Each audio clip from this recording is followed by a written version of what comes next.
What is up, everybody? It's Dr. Vibe here, host and producer of the award-winning Dr. Vibe Show, the home of Epic Conversations, and I'm the host of Epic Conversations 2020 Best Podcast News Award winner and 2018 Innovation Award winner given out by the Canadian Ethnic Media Association.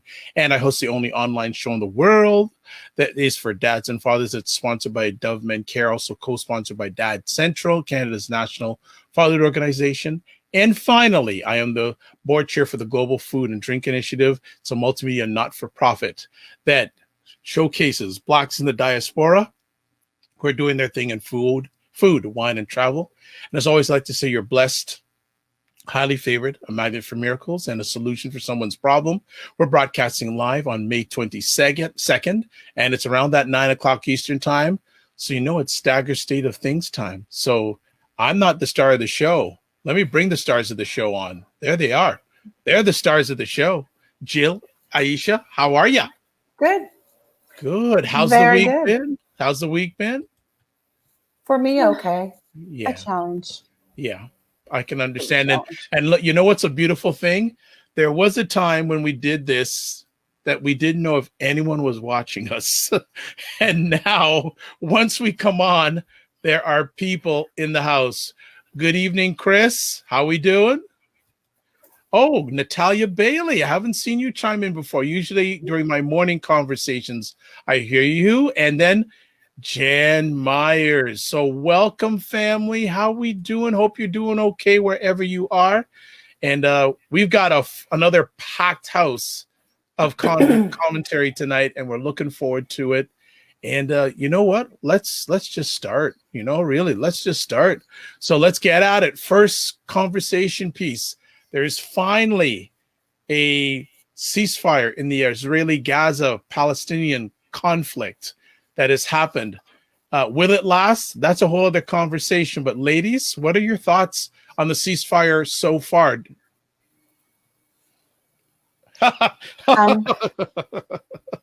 Well, this is something that it will be temporary. I mean, eventually they'll get to fighting again, and Israel will likely come down on the Palestinians again. It's a cycle that unless there is some permanent solution, we know we're going to be here again soon.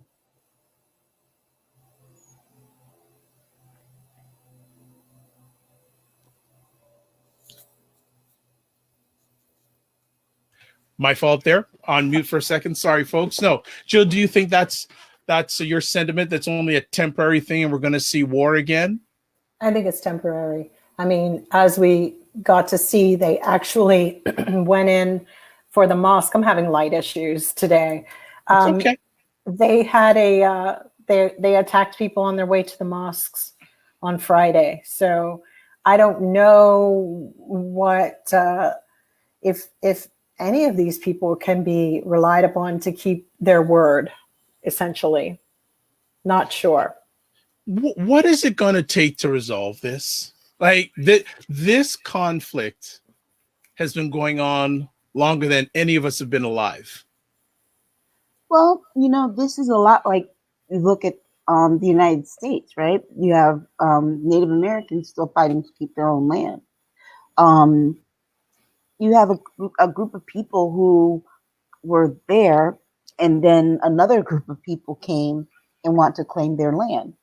And so as long as there's a feeling that these are uninvited guests, on one hand, the Palestinians are going to feel like they've been slighted. And on the other side, the Israelis feel like they're in power and they should have the ultimate say. So you're not going to really get to the heart of the matter unless some kind of other worldly, global council or organization really intervenes to make peace between the two. Will it take? Could we ever see the day American troops go in there? No, I don't think so. Again, we're still in Afghanistan and exactly. in Iraq and all of that. And, but here's the one thing the United States can do, and I think it's a temporary Band-Aid, but it might hold, is to, pull back on our funding.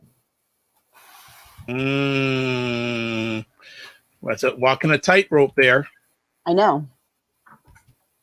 Well, I agree. I mean, I think that we aren't going to see anything like that for a while, but also until the powers are shifting, as we know with Europe, and different alliances might be emerging, and China's involvement.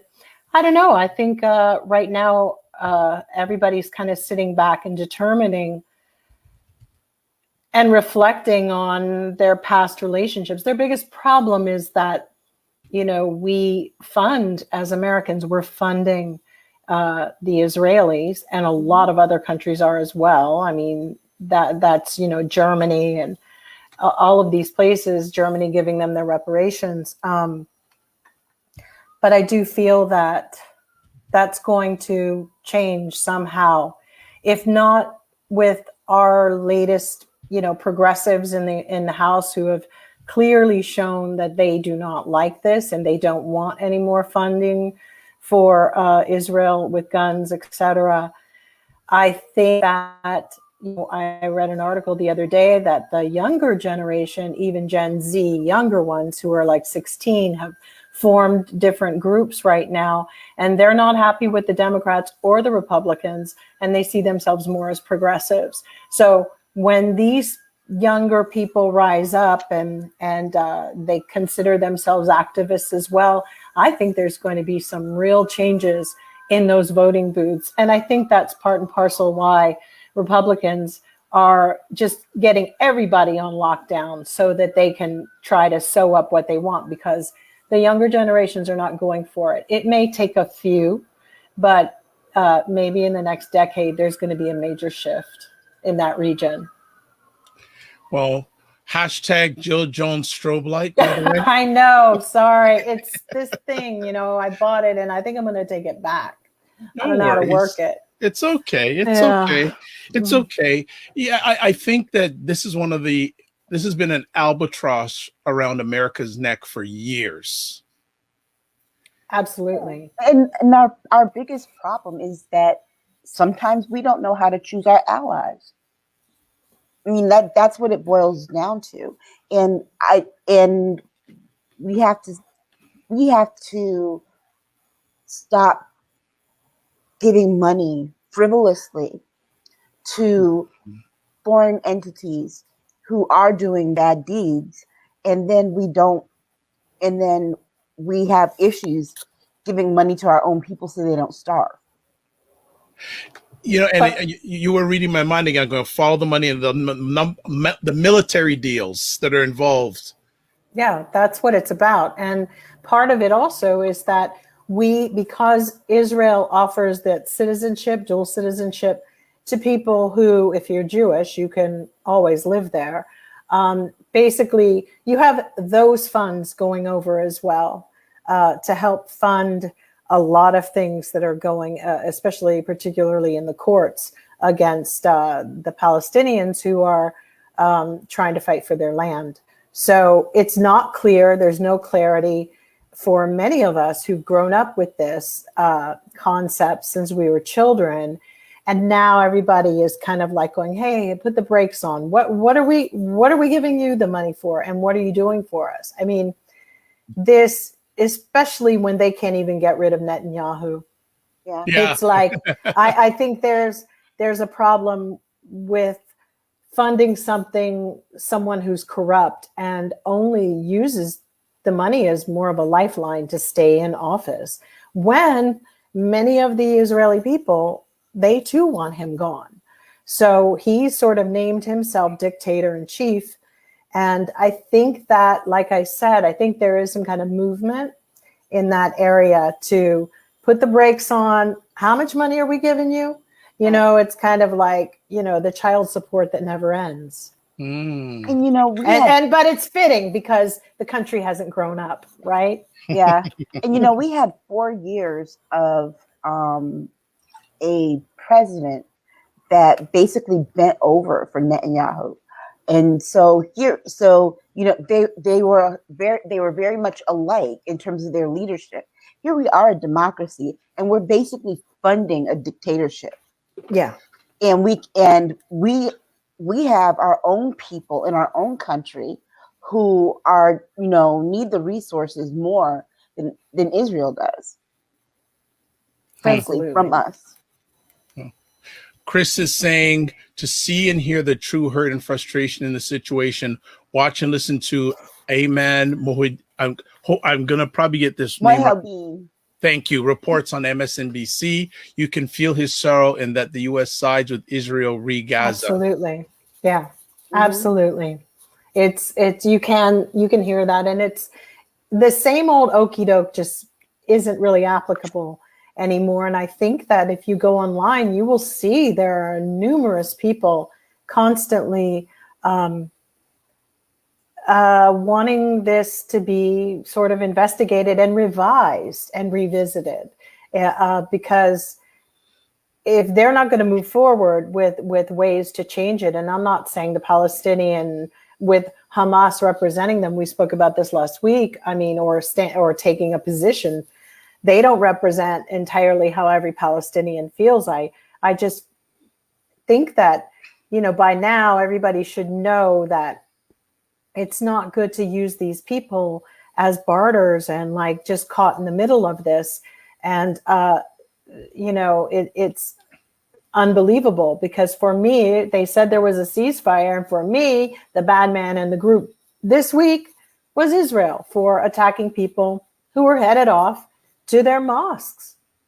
That's how it started in the first damn place. So it's kind of like, stop it. Just stop. It's too much. Yeah. And I think that had we not had the kind of reckoning that we had in this country last summer with all the protests, that the shift in ideas towards Israel on this particular point probably wouldn't have happened the way it's happening.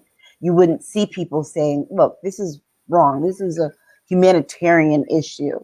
And we have to start looking at the people who are being disenfranchised and being attacked, losing their homes. These people actually count. And what is Israel doing to these people? And how is it provoked? We actually have the citizens on the street asking the questions, doing their own investigation this time, right, and not taking the word of the government as, gospel. And I think that couldn't have come without the moment that we have that started last year. Right. And the United Nations needs to get their thumbs out of their behinds and deal with this, because we have an opportunity as people to have what we seek. It's never been created. There's no model for these idiot gray men who only see, let's go in a circle and let's keep everything in a circle and let's be like we used to be. And the problem with that is there's no progress with that. All you're trying to figure out is how to get more money from your citizens. But the reality is now people are demanding, they want better lives. And we also want to see our neighbors and our friends have better lives as well, too. That's just a normal, healthy person would think that for everybody, because anybody who's raised children knows that discord coming in that capacity, is rooted in something very deep, and it goes beyond religion. This is beyond religion. It's just brutal hate, because I don't see none of them being religious, in my opinion. There's religiosity. It's just a veil. It's a foil, and no, I'm not down with that. And I don't think many forward-thinking people are. We're tired of it, Question I heard in the media brought up in the last week or two about this situation. Is the Palestinian situation, does it have any remnants of what Black Lives Matter is protesting against, injustice? Any similarities at all in the Palestinian cause to what Black Lives Matter or Blacks in America, North America, are fighting against? Well, yeah, They're asking not to live under a police state, essentially. And that's what Black people in America are asking for. Okay. And this is why I feel that their holy wars, everybody who is oppressing people always claims about they're in constant threat or in danger of. But the reality is that, is it similar on many, many levels? It's similar just because they're the same tribe, basically. I mean, so I don't get it. But then within that, there's the hierarchy, which we've spoken about in the African diaspora as well. We have our own inner hierarchies. So in that capacity, there's always somebody who's willing to stand in for another person's oppression. And it will be the people who come from these own groups. There's always a sellout in the bunch.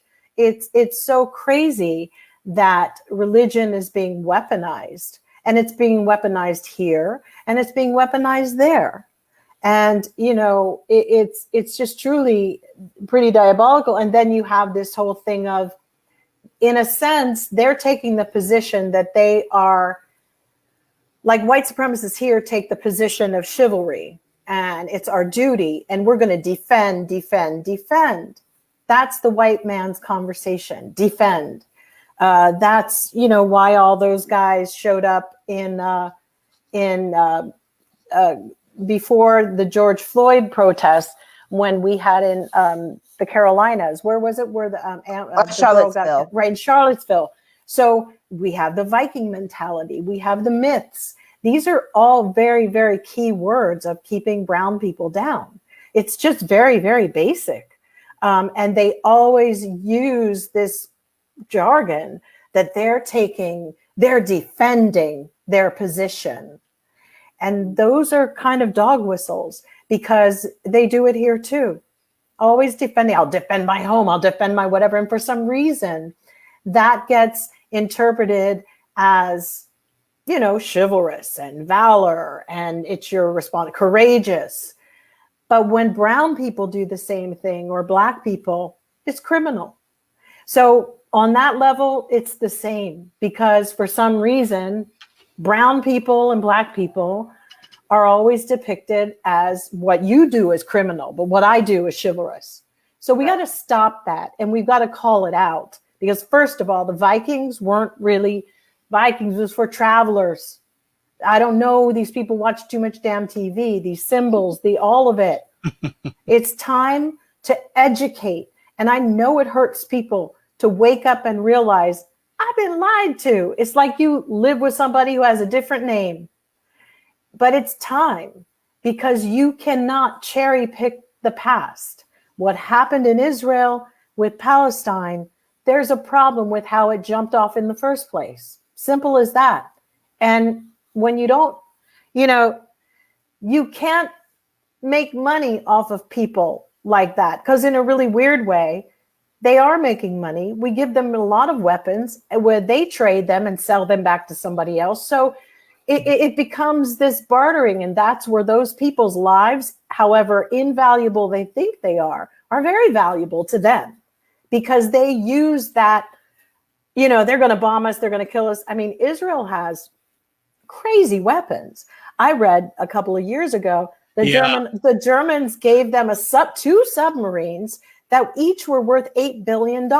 Yeah. So, and I don't even think Germany had they had to give them, and they wanted 2 more. So we have a really big problem with this, and the fact that there are people who can live in both countries like that and move their money all over the globe. Mm-hmm. That's a problem. Yeah, I think that doesn't make any sense. It's like the only allowance for dual citizenship this country allows people to have is with Israel. That makes no sense whatsoever. Wow. Mm-hmm. Wow. Let's get to some comments here. Black Beauty, seems to me, because of the close relationship America's always had with Israel, makes it hard for America to put distance between the leadership of Israel. Yeah. Chris is saying exactly, Jill. After 200 years, it's high time. Mm-hmm. Wow. I think the ones, like I said, with the younger generations who clearly have no allegiance, who they want to indoctrinate them as quickly as possible. But you're dealing with a generation that, even though you may not understand these new pronouns, he, she, they, whatever, you need to take notice of the fact that it's a new regime that'll be coming in. And when you're 80 years old sitting somewhere, you're going to be told to call your nurse they and not her. So just get used to what's coming and accept some of this, because you're not going to change it. And we're dealing with a more openness, however, a very touch and go one, but even that will evolve. So we need to, deal with this. Yeah, because when these younger people come up and start running things, they're going to be cutting off a lot of our ties. Hell yeah, absolutely. With these countries that are so duplicitous like this. And they should. Mm-hmm. They should. They're making new alliances. They're marrying new people. They have new dynamics that have opened their eyes to whatever. It won't be so cool to just be coming over from Russia and having anchor babies. By the way, they've been making so many anchor babies here in America. It's crazy during the whole Trump regime. So a lot of it is going to change at some point. I don't know how much we'll see, but when leadership changes, those relationships change. Yeah. Okay. Well, let's move on to our next conversation piece. New York's probe into 45's organization is now a criminal inquiry. We were wondering what was Letitia James up to. I guess she took some time off of her governor of her state to go back on to 45. What significance is this, ladies? It's a criminal inquiry. That's the significance. It's not civil. It's criminal. She's looking into high crimes and misdemeanors that he not only did he perpetuate while he was in office, but even prior to running for president, while he was just a New York citizen. And it also incorporates the business of his children. So that's another distinction with this. So that whole family is going to go down in some way. Jill? Well, once they got Alan Weiselberg, his accountant guy, and he's been around forever, and he's 74, and I don't think he wants to be sitting in jail for all the tax evasion or whatever, however they rigged it, because we know that Trump will throw him under the bus and be like, well, he did the taxes. What do I know? And, it's going to be very interesting, because that's only what we do know. The biggest part of this coming out with the criminal, the claim of it being a criminal investigation, what's really interesting is that, typically the courts, with what she was doing, which I didn't really know this before, they're enforcing the Martin Act right now, which is when the tides change. When you go in with a reasonable civil court case and you're looking, and then the judge or whoever has the right at that moment to turn it into civil. Because sometimes you think, like in civil courts, how come you just get a fine? You just get slapped on the wrist and whatever. But flipping it like this was really, the media should have always been talking about this. It kind of pisses me off a little that all of these MSM people, mainstream media, they're all lawyers too, right? But why weren't they talking about it? There was a story right there to say, now if they go and make this a criminal case, because it's there. But if you hear all these pundits talking, you will realize just how they finesse the legal system here. And a law never seems to be a law, seems to be a law. It's so bizarre, and everybody's interpretation is too loosey-goosey for me.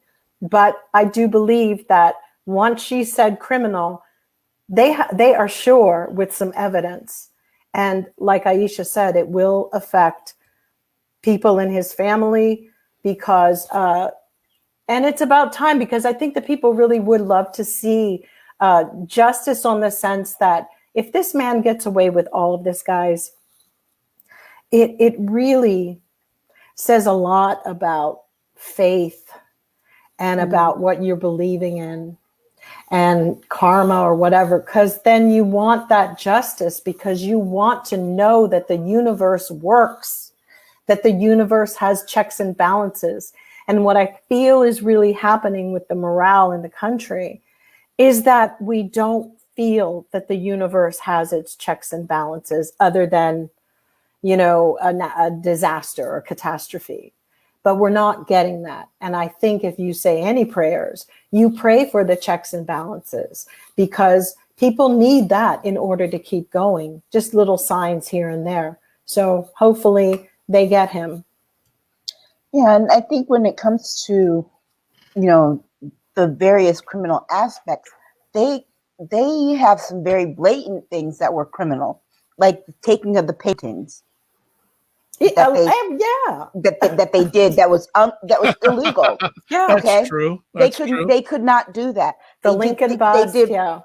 They did things like commissioning waterfalls and decorations for the Trump Center using donated funds. And he stole from that guy's house, the ambassador in France, Paris. Exactly. He took his paintings. Exactly. So they did some things that were blatant. Okay, ratchet. Exactly. It's not even criminal. It's just some ratchet. That's all that she should have said. This is the most ratchet ass president we've ever had. Ever. Family.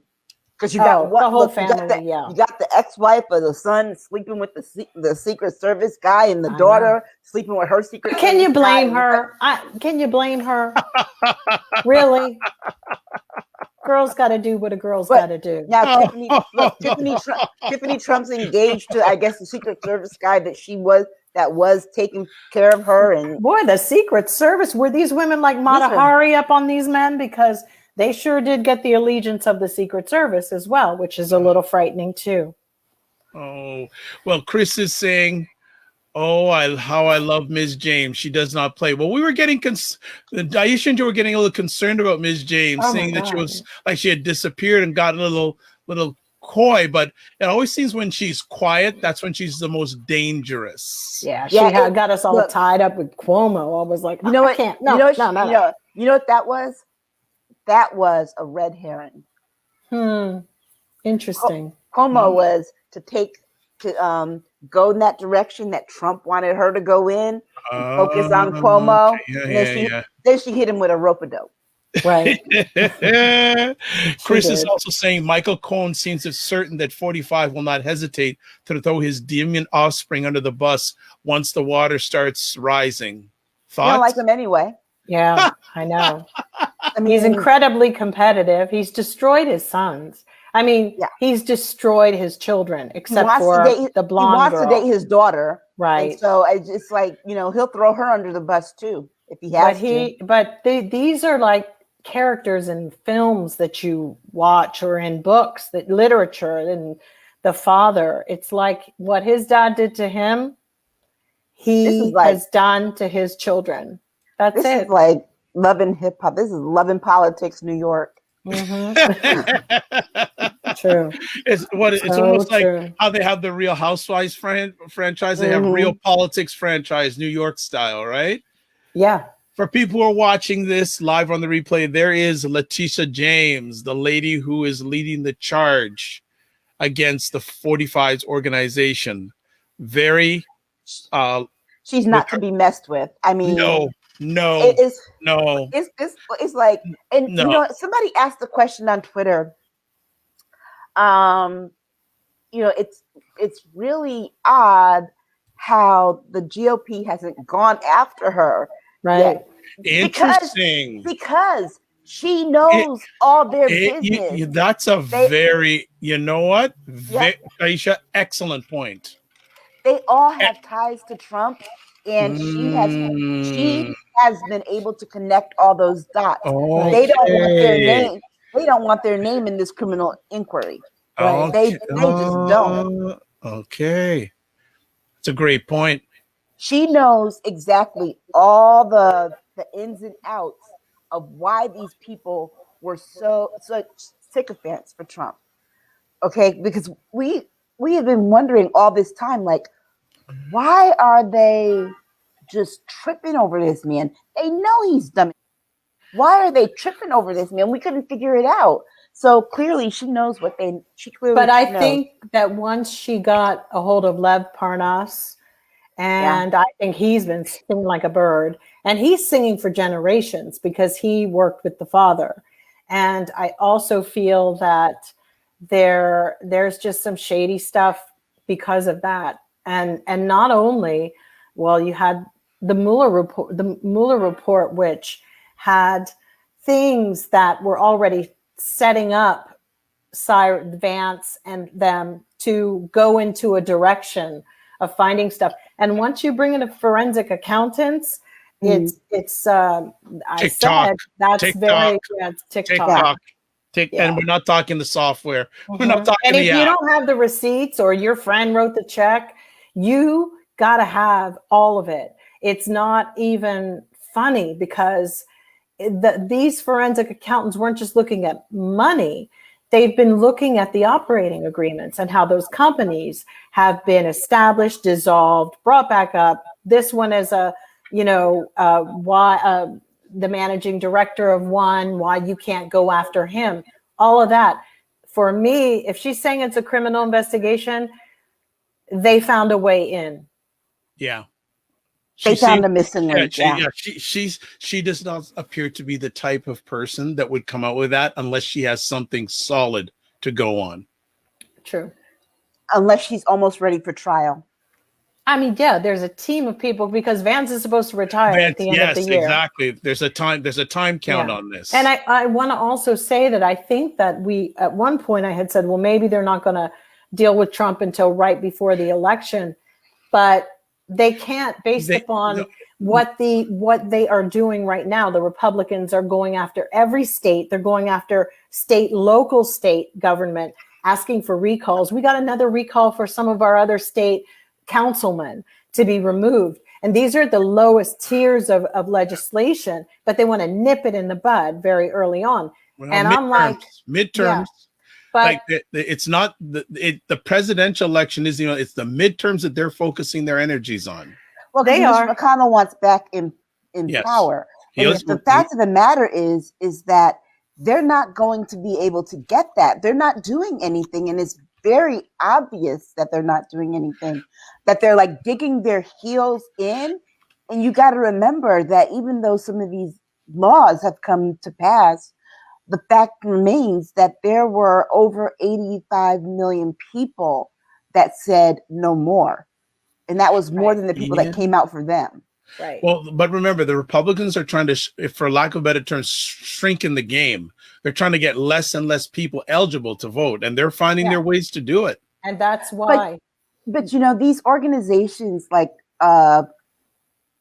like Stacey Abrams' organization and Tasha Brown's organization, they expected this, so they kind of have a game plan ready for it, because they, here's the one thing I have to say is that the black voters, the organizations that have done a lot of that voting, a lot of the organizations that rile up the Latino vote and the Asian vote have been 3 steps ahead of the game ever since they knew they had to get Trump and McConnell out.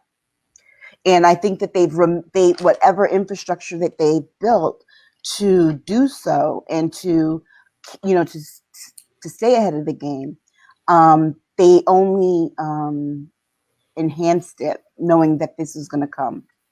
Yeah, but I don't think that Trump and the GOP are going to use the same strategy going into the next one. I don't think they're going to go, let's do Iowa, Wisconsin, Atlanta. This is all, it's other places. And those are the other places we have to focus on too. It's not just Stacey Abrams' thing. They don't give a damn. No. It's what's happening in California. I'm telling you, they are eroding different regions and they're very specific. And because we have certain things where you can recall after a certain amounts of people sign. The election is next year. The fact that they're unwilling to wait, that is a red flag to me. Because why are we spending $100 million or whatever it's going to cost us to get Newsom out when you could do it next year? Well, he won't be on the ballot in November. That's the big difference. So all the money that we're giving now, the fight is now, not later. If they get a Republican sitting here, all the laws that are in California, it doesn't matter how many of us are Democrats, they will screw us and they will take over. And this state is a gem to get a hold of. This is the state. That's what they want to get a hold of, because they want California. If they get California, all the ones they were fighting over last week, who cares? That's because we've got Devin Nunes here and we've got Kevin McCarthy here, two of the most evil alive, and they need to be gone. But the craziest thing of all, they even convinced the Asian people down in Orange County to support who we now have told, you're out. The next go round, young Kim, you're gone. She's one who stands in for the oppression of her own people. Yeah. That's what they do. And they want people like that. That's what Tim Scott is. He's a stand-in for the oppression of his own people. We've had them before, but people need to give money to Governor Newsom to fight this, because this is not funny, because you can already see how they're carving out stuff. And Nunes proposed something the other day, and I've forgotten what it was. These are not erroneous statements. They're very, very clear about this dissection that they're doing. Very clear. That's why I think that, the Democrats have been talking this 50-state strategy for a minute. And that's why I think that they're better prepared than what people think going into not just this next midterm, but this next voting season period, to get out and slowly move out, not slowly, but move out some of the state legislators and replace some governors. I really think that they have mapped that 50-state strategy out. And that's what they're going to focus on, because they know that the only way that they win on the federal level is to win at the state level. Yeah. And that affects the voting laws, of course. I think we took our eyes off the ball because Trump was so bad. And there was a dire need to get him out the way before he did some real damage to the democracy. And we saw that on January 6th, that he was a serious threat to the democracy. But if I look from where I sit, if you're in the Democratic Party, you got to keep the pressure on. I agree. Just because 45 is out, he got his people working it. He doesn't have to be physically there to exalt his power. And we'll come up, the next story we have coming up will certainly show what's going on. But I think that, and I think, well, Chris is saying, yes, and Miss James does need to move ahead. Midterms will be here soon. And Cinema Canella, good evening. I think the Republicans are winning. Why are they not waiting until next year's midterms? They're doing it now. They're fighting their war now. They Republicans. The Civil War has begun, and everybody needs to deal with it. The fact that people are lounging around in their house slippers while people are auditing this crap, and these are people who had nothing to do with the election, third parties, there are no words for that. I see identity theft coming along down the pipeline for people. I see all sorts of stuff coming, and people getting screwed because they've got your information. Now, whether if it's going to work to exonerate Trump, or is it compiling a list of some sort, or C, are they just going to make money off of you by selling your data to people?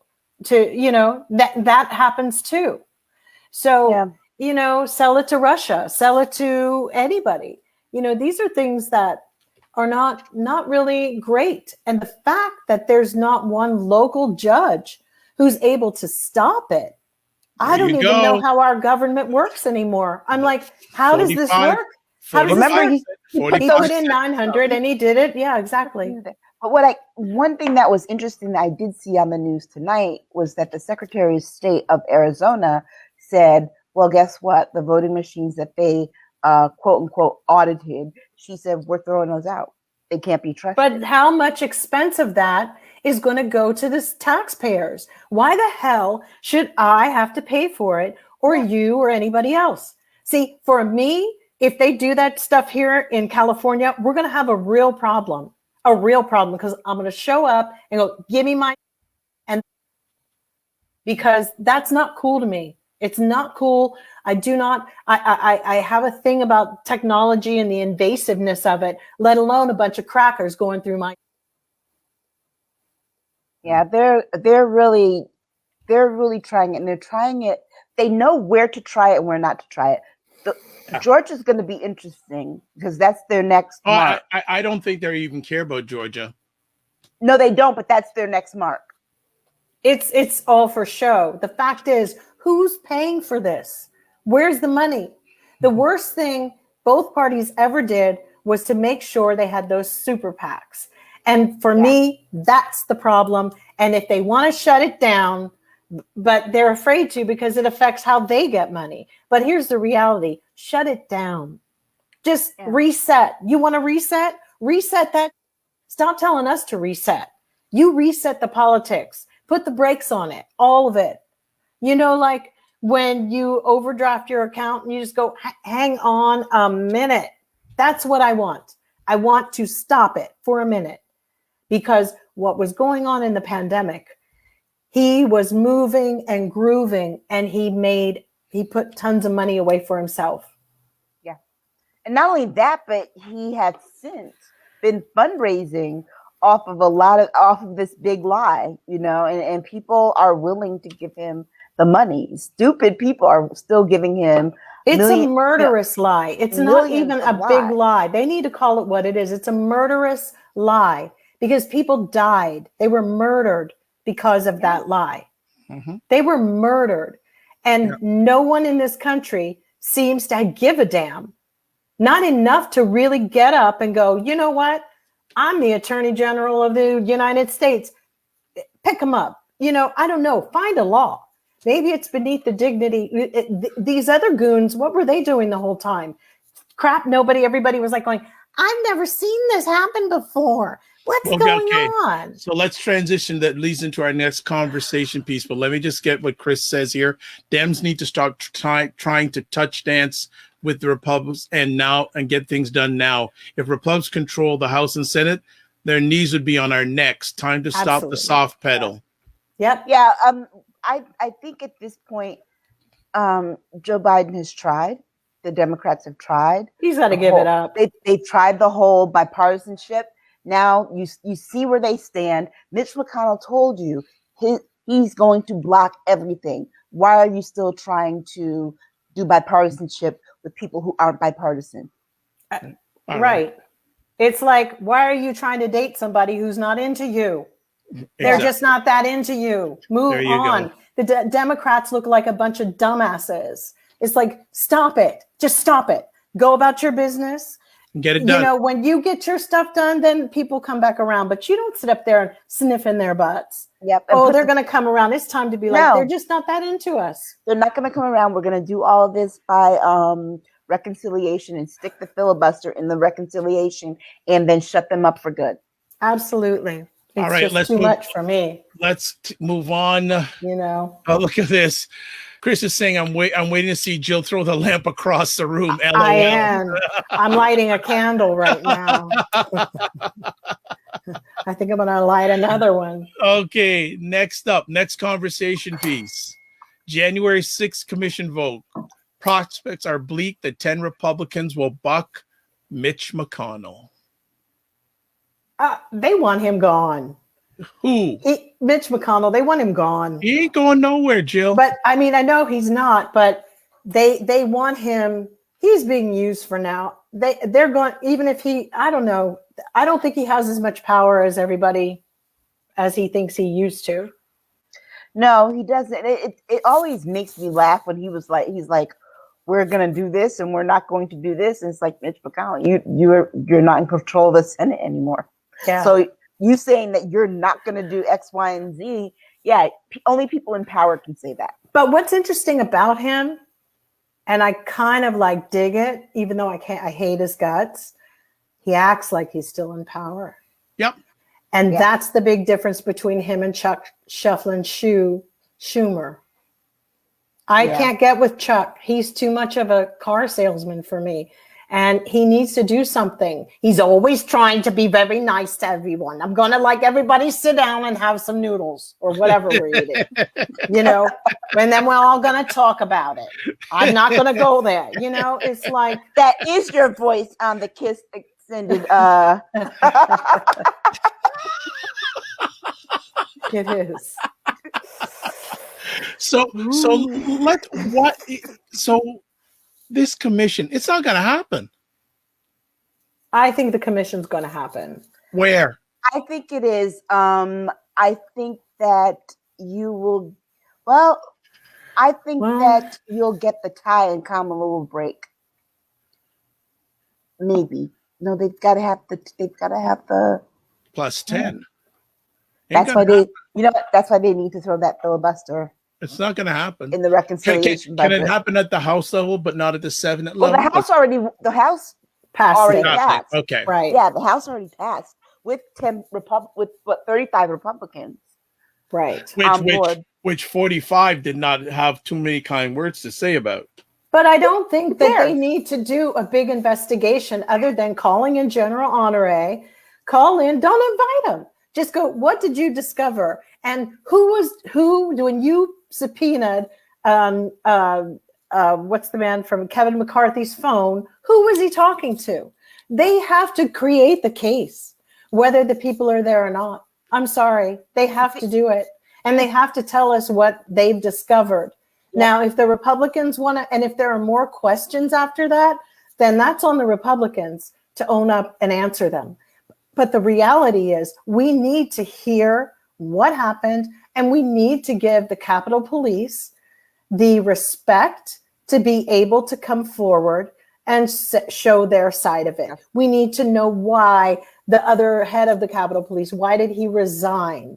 And get people's phone records. But, you know, it seems like they just can't seem to even tie their shoes.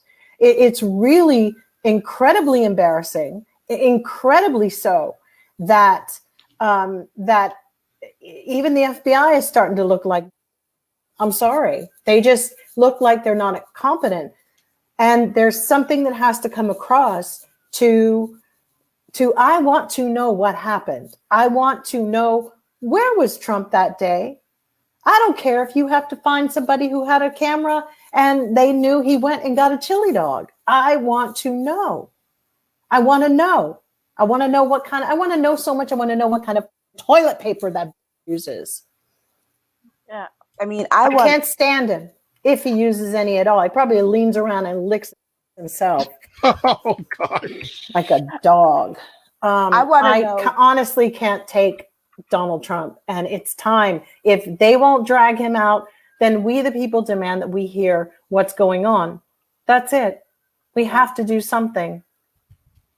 I want to know more about those tours. You know, instead of calling the insurrection a tourist attraction, I want to know about those actual tours that were given by Lauren Boebert and Marjorie Taylor Greene and their homies in the House, because there had to be some kind of information dig on the part of those people who rushed the building. Absolutely, I hope so. Because they knew how to get in. Mm-hmm. They knew the windows to scale. They knew where all the doors were. Right. And not only that, but somebody knew how to put a bomb in both. Yes, and they still don't know how to find that person, which shows you that our infrastructure is definitely a lot like Hong Kong. Hong Kong has the ID facial recognition that can do you through a mask and even through a hoodie. That is no joke. So maybe it's time to, you know, and let's not forget, people are looking to China for future things at this point. They just are, because no matter what you want to say about China, they're getting things done, and they're minding, they're doing whatever, and it's heinous and yes and whatever, but America has too many corrupt agencies, and I honestly don't know why there's nothing that can be done to get rid of them. You know, as they say, the call is coming from inside the house, and they're everywhere. And they want to paint those good citizens at the Capitol murdering people as chivalrous. They're courageous. They're loyalists. They're all of that. They're patriots. And that is what the equation is. But then they want to throw up, well, if we do an investigation of Black Lives Matter, they want to make Black Lives Matter, the boogeyman, a phrase for Antifa, which it was ridiculous when they were the ones doing the double take. Half of the people who were arrested for Antifa were Republicans or skinheads, not even skinheads, considering the skinheads, by the way, stole ska music from Black people. So they need to like chill out. Those were the original skinheads. So what we're going to go into is that we have a corrupt nation, and they're coordinated.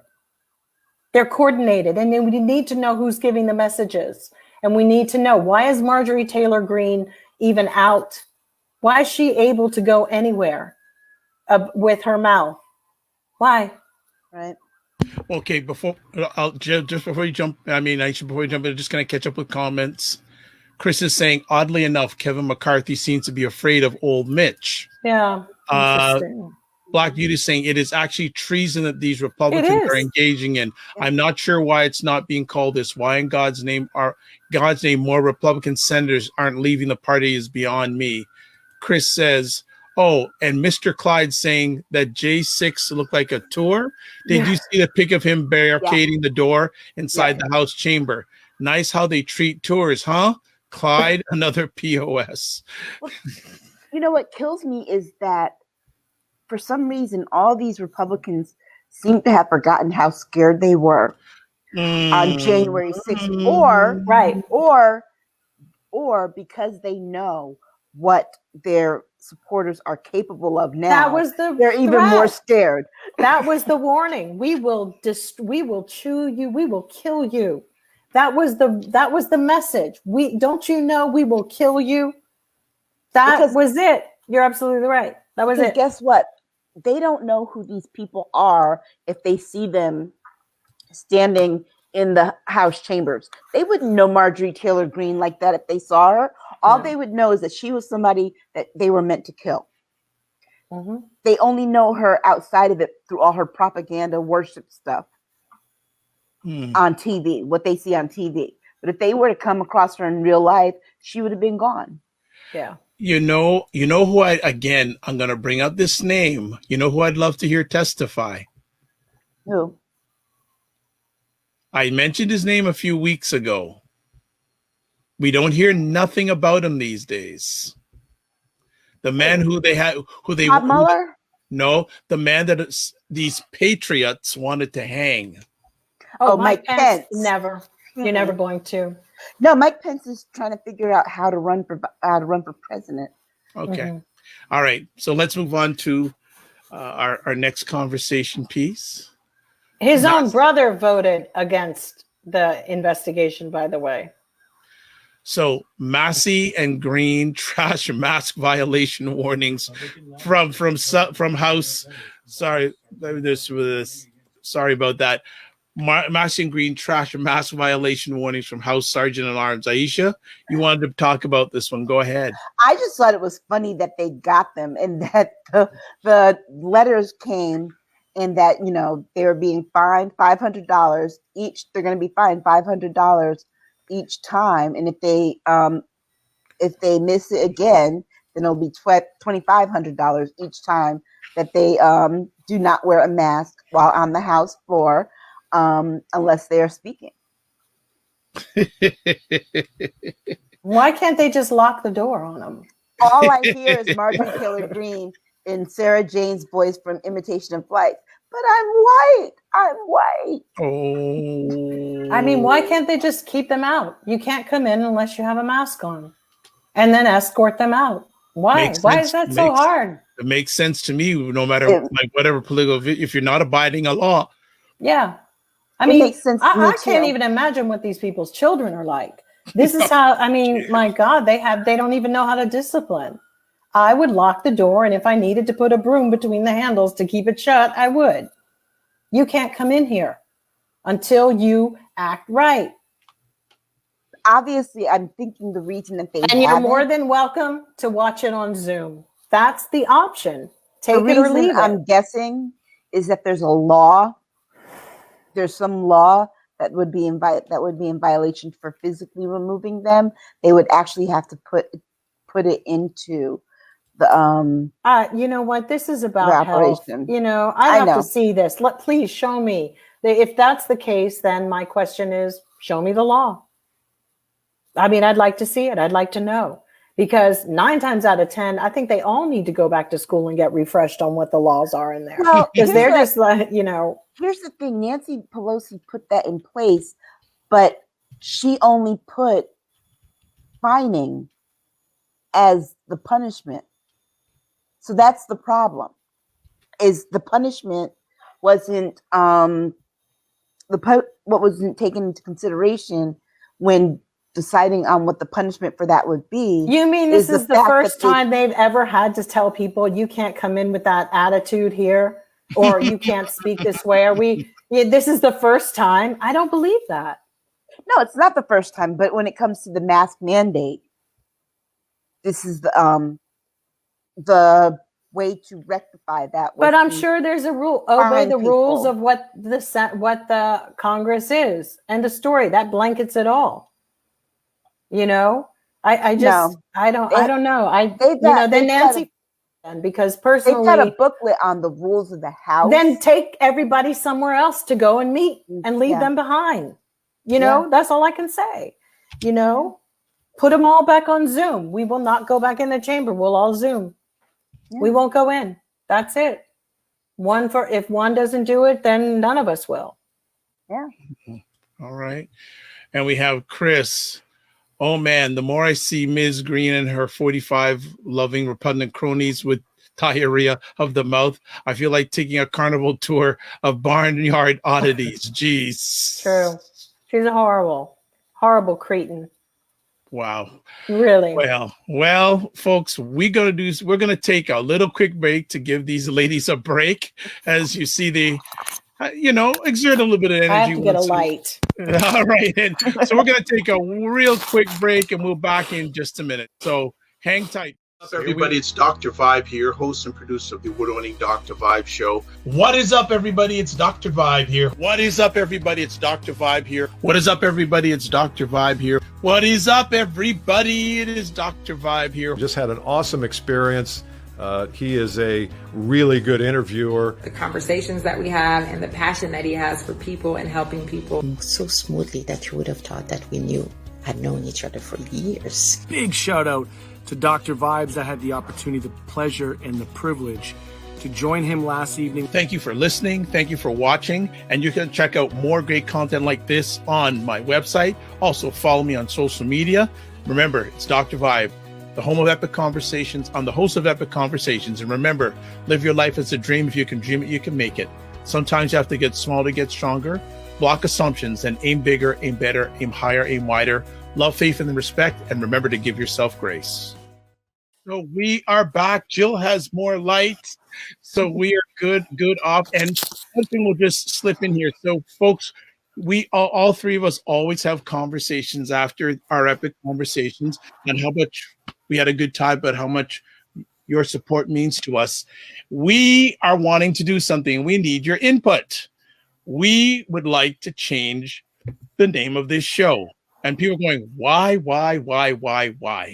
Well, the reason being is Jill's not a special guest anymore. Jill started, first of all, when we first started doing this, Aisha and I, way back, it was Staggers State of Things. And then one day she graciously brought in Jill Jones to be a special guest. Well, Jill has been a special guest for a long time now. So we had a conversation last week on upping the game of the show, so to speak. And one of the things we're wanting to do is change the name of the show. So I'm putting it here. We would like to get you to give us suggestions on what would you want to name the show. We need your takes. So you can email me at dr.vib at the Dr. Vibe Show, or DM me via Instagram at the Dr. Vibe Show. Oh, I've spelled it wrong. Let me get it. VIBE. I spelled it wrong. I'm human. Let me get it right. Get it right here. Just breathe here in real time. Show. Okay, that's better. So let's put it back up. Now, so you can DM me on Instagram, the Dr. Vibe Show, the DRVIBESHOW, or Twitter, DRVIBESHOW. So we would love your input on this. What could we get as a new name to the show? And I know with some of the people, I'm expecting to hear some responses from the regulars. We are expecting to hear. So that is one of the things we have planned for the near future, and we'd love to have your input on it. So just a little break. We'll run into this again at the end, but we just wanted to give a little break and come back for the second half. All right. And just before, some comments before the break, I agree that they should be escorted out by security as well. How long is Congress supposed to tiptoe around these no mask wearing seditious Republicans? Okay, Black Beauty. And Cinema Canal says, yes, Jill is permanent. Thank you. Thank you guys for having me and making me permanent. It's well, you've been for a long time. Long time you've been permanent. Almost 3 years now. Yeah, special guest for 3 years. Yeah, okay, all right. Yeah, all right, all right. So let's get back to our conversation, and we're going to take a little bit of a different term. We're going to take a historical term. Many of us know how great an artist Marvin Gaye was and still is. And this past week celebrated the 50th anniversary of his classic album, What's Going On. And I just wanted to get Aisha and Jill's thoughts on the album, and especially a lot of the things that were said in that album are still unfortunately prevalent today. Yeah. Who'd like to start off first on that? Well, first, acknowledge it also too that Rolling Stone has called it the greatest album of all time. Wow. It's in their, it's the number one of their top 600 albums, great albums of all time. You know, I've spoken to a lot of people about this, people who at the time were there, people who have contributed to the album, including Beyond Dantes, who sang backup on some of the songs about the significance of it and trying to just find the meaning of it and, you know, what all he was going through. And the messages kind of in his experiences are very much parallel. And when you take that in context and you listen to the album, even now in this day and age, you realize that it never gets old. Thematically, it never gets old. It never ages. He talked about the environment in Mercy, Mercy Me, the ecology. You know, he talked about war and civil rights in the title song. And then there were other songs that, you know, he just really captured the essence of a moment of change. And here we are, particularly as Black people, in a moment of change. And this album still captures that same essence. Jill, would like to add on?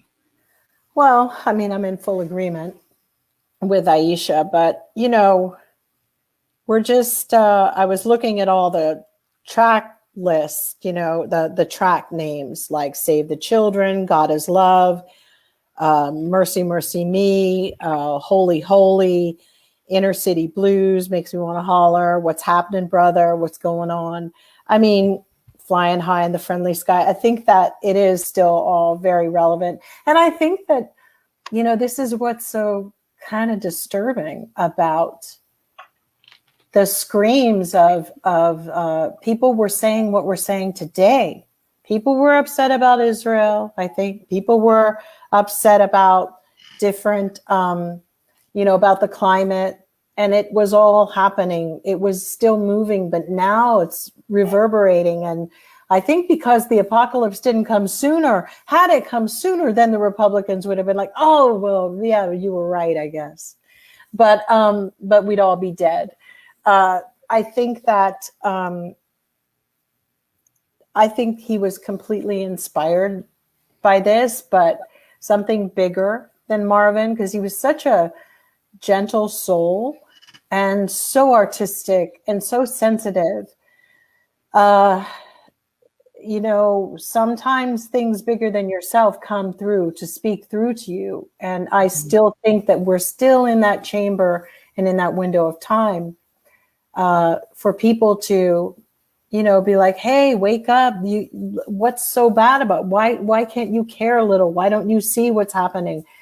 And the songs will never die. They will never age, because I think it came from pure heart, pure mind. And there is a resignation in a little bit that it's not going to change, in a very strange way. But that's the saddest part of all for me, because it has been, I grew up with this album, I remember family gatherings, and by the end of the night, this would be on, and, everybody would have their drink on too. And, a lot of thoughts, and I can still see certain family members' expressions. And I often think to myself, what were they revisiting? What horrors? Because if that was in the 60s and you have a bunch of Black people who grew up in the 20s, 30s, 40s, and 50s, there was a lot of pain that got released by listening to this album. And there was a solidarity that was felt when you hear it as an African American, as a Black person living in America. You felt united to something higher, even though, you just can't, And it was a warning too about the oppressors who choose to stand against their own kind, about what was happening in Vietnam. And we because I think our group of people in America have always had a deep mistrust of the government for ages. This is nothing new. So it's easy to tap in. We still rise up to do our part and can become more involved. But this album, there's a reason it's still banging the way it does. Everybody gets it when they hear it. And Jen, go ahead. No, Jen. I think it's one of the most creative, most creative ways anyone has ever channeled pain.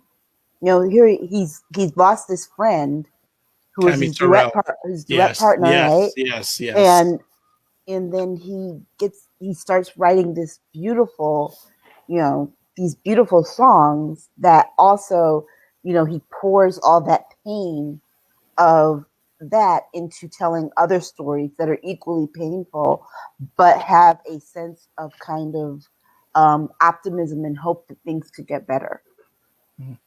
Just want to add on here, Jed Meyer saying, just as relevant today as it was then, more than any other album, in my opinion. Chris is saying, this album is absolutely timeless. A friend who sang with Marvin Gaye, Mr. Gaye, Paulette McWilliams, wrote a nice tribute about the album and working with him. Just beautiful. So, I want to say something about creative people, because I knew Marvin. I, of course, knew Prince, as well as I consider another person who these types of artists are conduits of their empathy, and they're able to transmit, and they're the conduit, and they explain the pain, and they know how to word it so other people actually listen to it. Whether it can evoke mass change on a level, I'm not 100% sure, as much as somewhere it does erode and soften the heart, because for some reason God keeps some of these songs going and going, or Devi keeps these songs going, so that it's like an earworm, or it gets in your ear.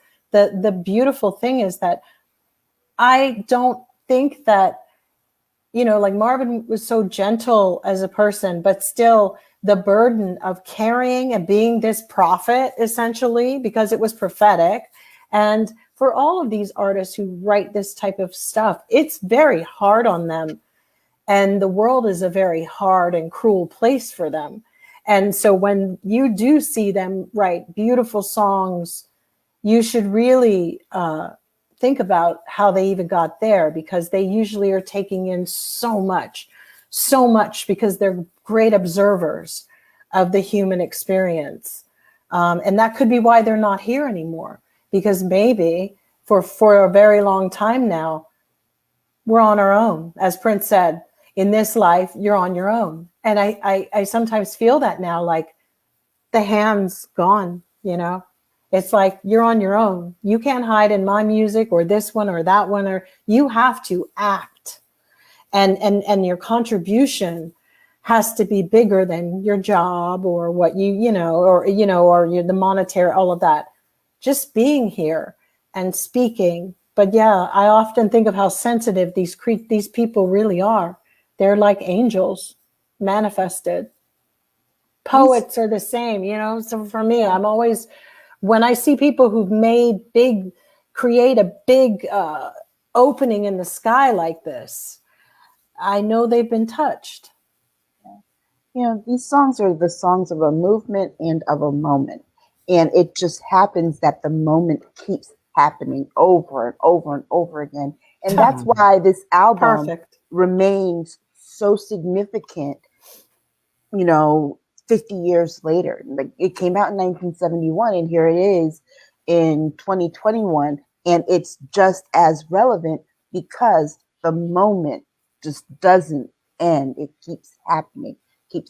All the things that he spoke of, have been very cyclical. It's like kind of like Groundhog Day in America with the things that are going on. And so his album this album here is that soundtrack that helps get you through that moment and through to the next.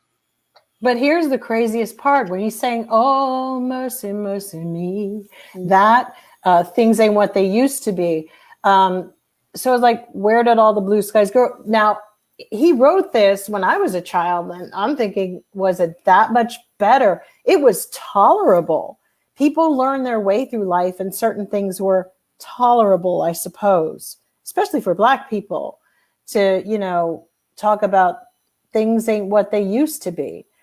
Because all we've ever had as a community in America, aside from you have the horrors that went on, were those brief moments of get-togethers. And that's why I think we all just would party so hard, because in America, even then, you didn't know if you'd see them anymore if they left the house. Mm-hmm. They just go missing, and somebody would find them on a tree later. That was really, that was something. So when you put it all, it's like, wow, where did all the blue skies go? Like, yeah, where? So it was very, very profound. Yeah. Some words we have here. Donny Hathaway. Heck Chris saying Marvin, Prince, Donny Hathaway, and others, what they conveyed and brought to the table. You do have to wonder what helped to create their incredible messages. Black Beauty. As Americans, we are truly asking what's going on. And as well, that's going on in America sure does. Makes me want to holler. Marvin Gaye's songs are truly comforting still. Yeah. Holler with it to my life. Yes, yeah. I love, I have to say this. I love the way that Tina Marie had taken aspects of this album and littered her discography with different phrases from these songs. Mm-hmm. And that other artists have done the same thing. Yeah. And that has also helped the album to live on, because it's been so appreciated, and artists have either sampled or they've used the words, they've interpolated the words into some of their current works. And what's so wild about, you mentioned Tina as well, another one touched with a gift that, I think they all know when their mission is up. There's indicators. They all have taken the baton in the race as far as they could go. and they're passing it off. And it's like, because this world really exhausts all of them. Prince was exhausted when I saw him. So was Tina. Like, you're just, with love, but it's like they've seen everything because they've always been looking at it from a different view. And it's like you've tried to make these people who are not racist, not, just trying to get in. And after a while, it's like, there's no hope for mankind, or it's time that we got to go. Marvin, the same,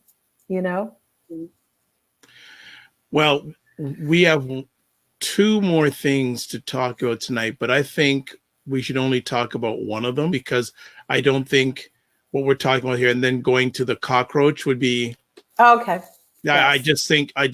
I just ending off. So I think in light of what you've just shared, and the audience has just shared some of their thoughts about Marvin Gaye and 50 years ago, next week is the 1-year anniversary of the killing of George Floyd.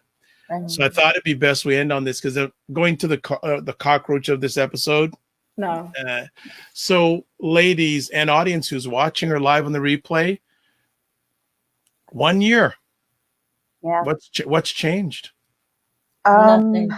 Nothing. Well, we found out that they did something pretty heinous to Greene, Mr. Greene in St. Louis, a 2-year cover up, 1 year, and they cut the wound even deeper. Yeah. It's just serrated. The knife is just, it's not even a clean cut. It's such a jagged edge. And it's just, you just go, oh my God, what are we doing? What is happening? Yeah. When you really look at law enforcement, and it's beyond the amount of money that we pay in the settlements, but they actually on these videos are getting off like serial killers on these killings with these people. And that's disturbing to me. It's like, I think they probably go home and do some really weird stuff to their wives. You know what I'm saying? Like there's a bloodthirst in them. And I've seen it in crime dramas. And we've all read things about that kind of serial killers and the tactile stuff, all of it. And so to see that, and then George Floyd, it's like, but George was touched. He was touched for a reason, that he opened up the sky for us to get another opportunity and to really make some changes. And I believe some of us will, but we got to leave a lot of people behind. Yeah. I think that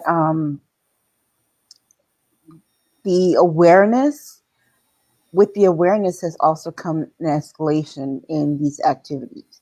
And, you also get to see how many people have kind of fallen off the rails of support in the last, 12 months, because I don't think that people whom this affects on a daily basis have given up the fight, but people who have the option of backing out, have taken some of that option, because I've heard people say, oh, it's just too much. It's too heavy. It's too exhausting. We'll try living it. This anniversary coming up, we couldn't get the George Floyd Act passed. Right. Yep. Exactly. We couldn't get individual police departments to change things.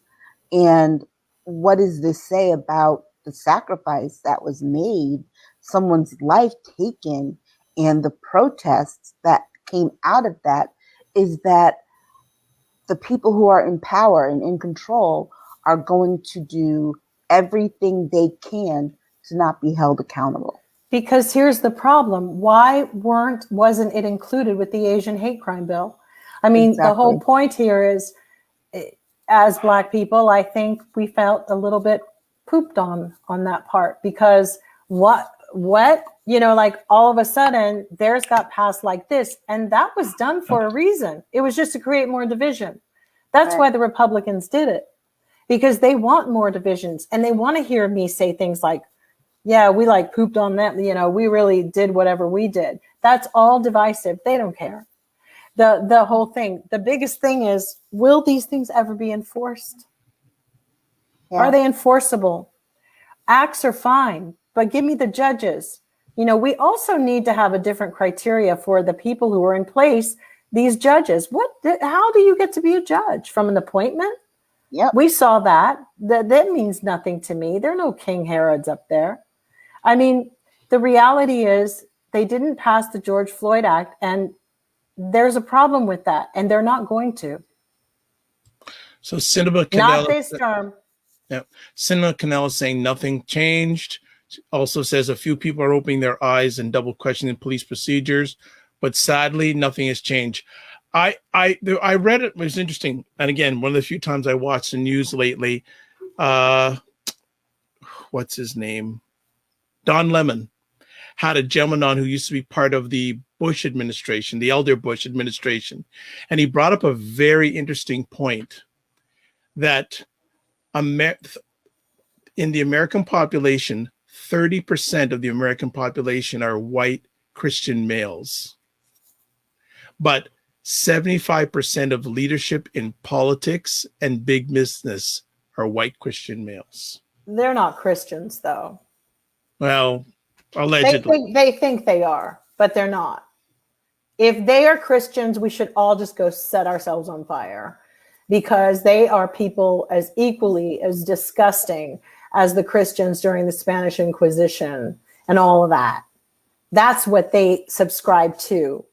And yeah, there's 30%. You know, this week on Twitter, someone made a comment we were talking about. They're afraid of being replaced. This is the thing. Mm-hmm. When I go undercover as a white girl, that's what I hear. Because they don't know. They don't know. I'm telling you, it's really crazy. And then when I bust it out on them, they go, you're not white? No, I'm not. So they'll start like, this is how stupid, you know, they think they're going to be replaced.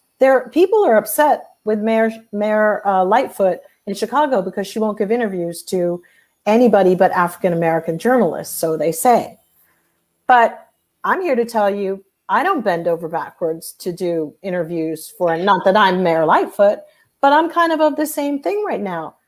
They screw you over every interview. They chop up whatever they want. They've got it already in their minds. But I get her. But I think there needs to be more people like her. She's giving her business Hashtag to people. Undercover white woman. Mm-hmm.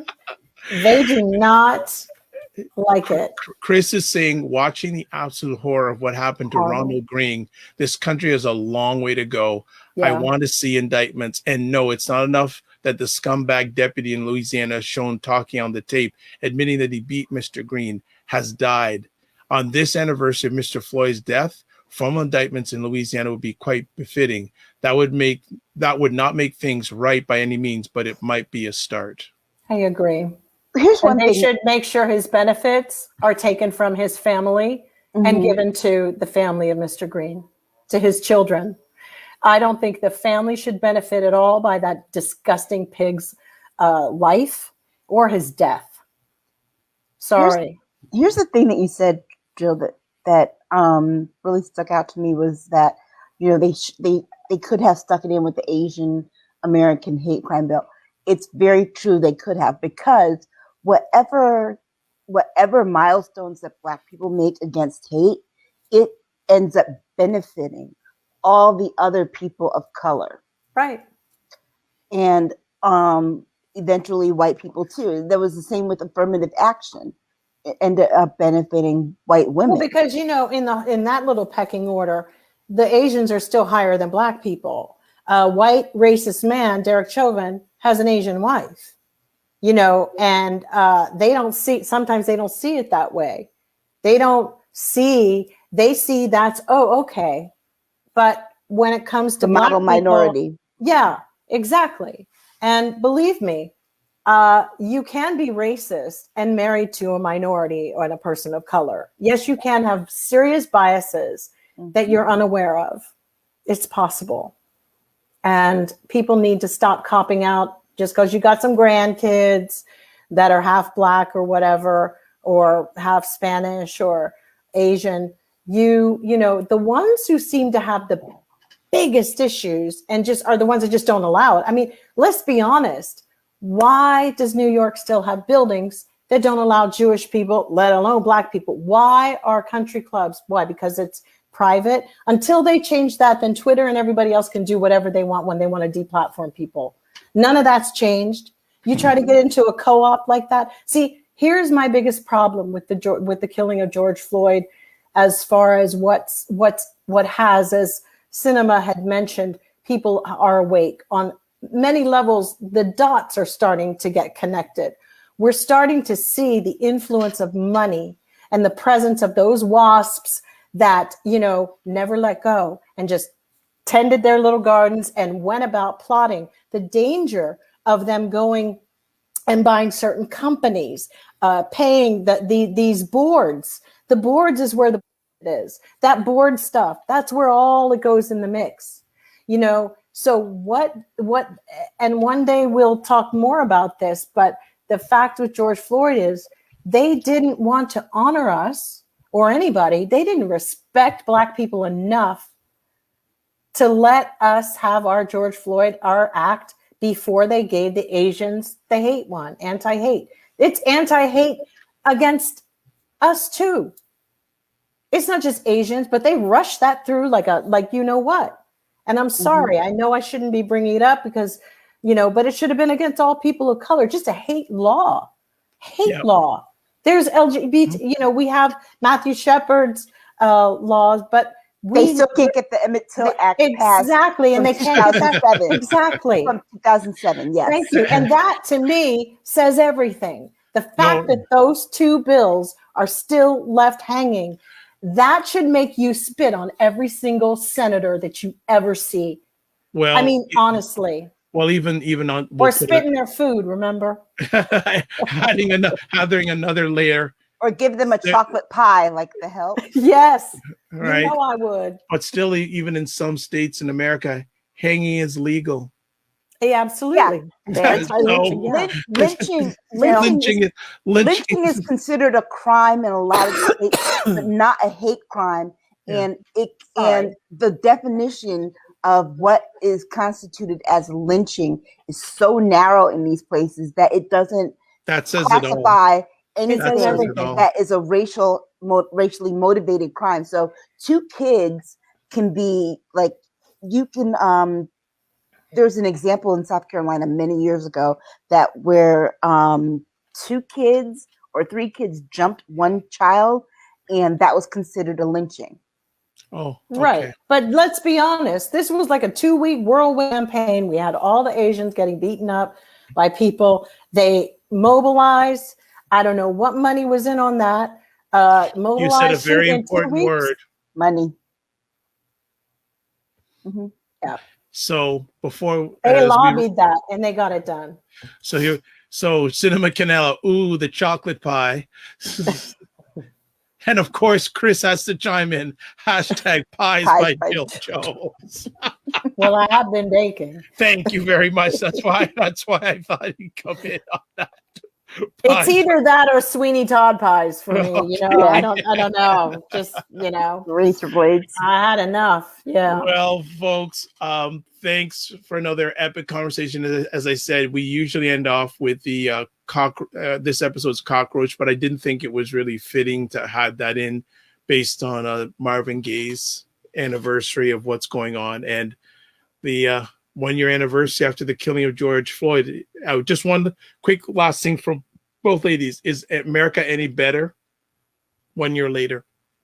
No, we have to keep fighting. Okay. We have to put our Harriet Tubman hats on and our Sojourner Truth. We have to keep going because those ancestors, and actually I do believe we have to call on them more to give us more of to keep fighting. It hasn't changed. It's not going to change until we stop asking the question, has it changed? No. Good point. Aisha? It hasn't changed. I think it has opened some people's eyes, but that's still not enough to drive change because somewhere along the way, we have to be able to put enough pressure on these politicians to either, leap or get off the pot. Either you're going to put these acts through, you're going to help us, or you're going to move out the way. Because here's the thing. It's like, if you're not challenging statements or people or conversations, when there are things being said that are patently racist, then you're on the side of racism. If you don't challenge it, it's very simple. It's like, I used to watch The View a lot, and I don't anymore because ABC is looking for ratings with Meghan McCain. And the reality is she's spreading misinformation, disinformation, and they need to fact check her. There are people that will always try to get over on their things to get over without contentious, but you need to call people out on the carpet for the claims that they make, because we have a very important responsibility right now. It's to shut down with facts. And we really need to, sorry for swearing, but we really need just to apologizing always take the opportunity. Yeah. We have to shut things down that way. We have to disrupt the disruption. And sitting and ignoring and pretending and changing the channel, it's not going away, because they will not stop. Like I said, that's why they're successful. Yeah, but we need to be equally as persistent back, and we have to. Here's the other thing: is that if it were going to change, if we were on the path of change, January 6th would have never happened after George Floyd. If we had been pushing for, we had been getting the changes that we needed, that kind of insurrection would not have happened. That insurrection was a direct response to the fact that you had Black and brown people and other people united behind eradicating this kind of thing and eradicating racism. And you have white people who, predominantly white men, like you said, who are out here saying, no, we want things to remain the same. We want to remain in power. We want to, this is our government. This is our America. This is not yours. You're treated equally. And they proved that point by scaling the chambers of Congress. But here's the craziest part of all, is that we have a system that our news programs, our cable news programs, only parrot what they're reading on Twitter. They're not making news anymore.